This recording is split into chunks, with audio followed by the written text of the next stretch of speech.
Oh my god, this is like my worst nightmare. The tour edition. Yep.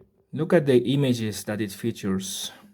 I mean, can you identify all of them? Of course, this was released like in the 2000s, I think, but then the tour edition, it's a re-release from 2007 from that tour, the Turn It On Again tour.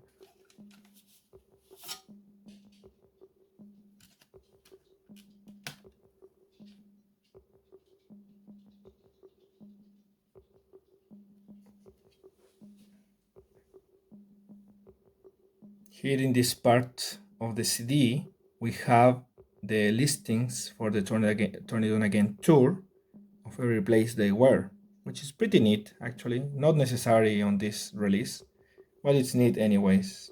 It's a new thing. Now checking the inside of this gray thing, we have these images from all the Genesis past, you could say. The calling all stations character is in there. What character do you say? Every album has a character? No, but we have a tree and we have a toy. Well, and a hand, we have a hand also, don't forget about that. The only one that's a bit different is the Carpet Crawlers 99 that claims when the original version was released, but not this version, which is weird. And also here we list the whole discography of the band, ignoring From Genesis to Revelation, of course. And I always like to see this one because they sometimes make mistakes. But if you see here, I don't see any problems really. This is fine actually. Calling all stations in there as it should be. The archive thing is missing now that I think about it. We reached the Happy Demand 7 Stone single, that being from Nursery Crime. So, what's missing on this compilation? Foxtrot.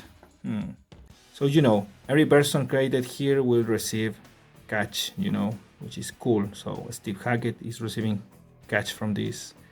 Ray Wilson is receiving catch. Okay, what's my problem with this release? Let's look at this. So what's the problem with this release? Of course, Genesis hated a bit of the songs like Me and Virgil and Match of the Day, so they aren't featured here as similarly as to Genesis Archive 2, the same problem. But the thing is that it says The Knife Part 1. This is a weird release in the sense that many songs are trimmed out and Abacab sounds horrible. The thing is that this one was remastered by Nick Davis and it's pretty interesting because I just heard Invisible Touch and We Can Dance on the original CDs and these ones sound louder. So when people say that they are mixing stuff for the loud wars, as they call it, they are right.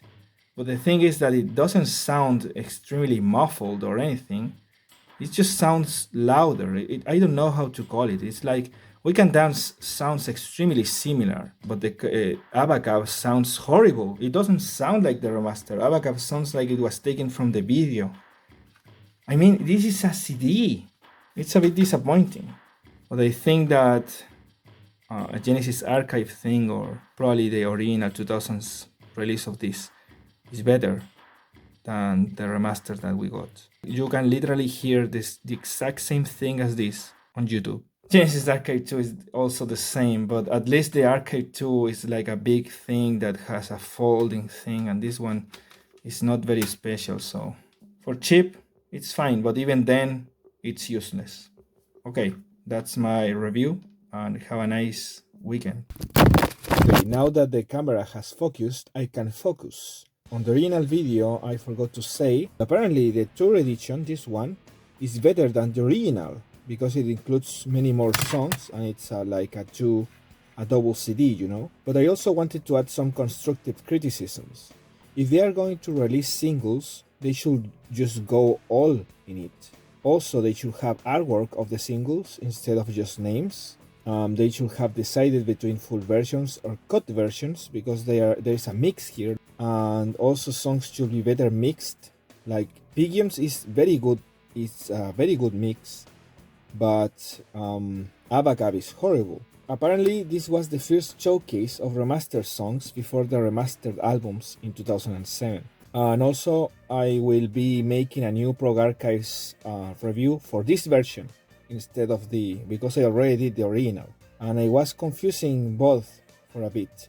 I thought this was exactly the same as the original. Thank you for watching and see you next time.